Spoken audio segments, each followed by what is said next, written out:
Guys, may bago tayong binili sa Orange Shop. I-share ko lang sa inyo.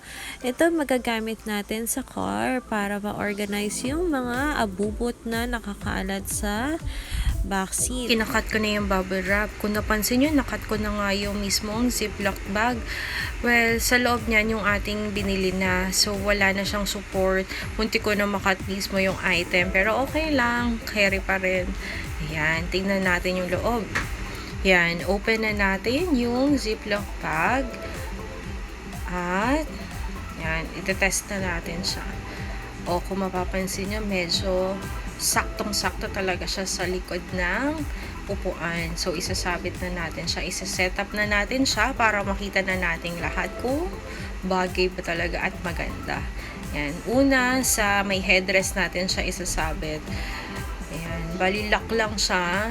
Madaling-madali lang talagang ikabit. Yung ilalim naman, kung mapapansin nyo, yung parang may octagon shape or kung anumang shape yan. Yan, yung part na yan, yan yung isisiksik natin. Yan, para yan naman yung magsusupport sa kanya para ma-lock yung pinaka-item.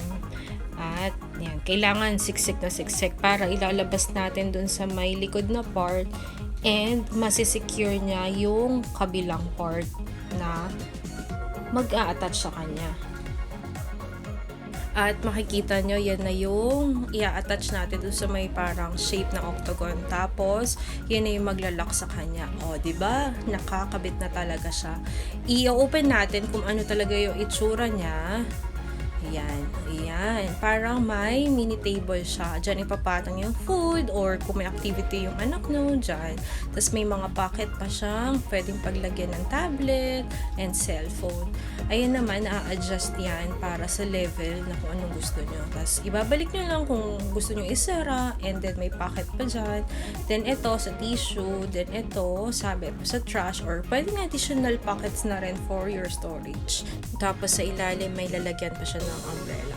Yun lang. So, ito na yung view niya pag open nyo ng car. So, bili na rin kayo. Thank you for watching, guys. Bye!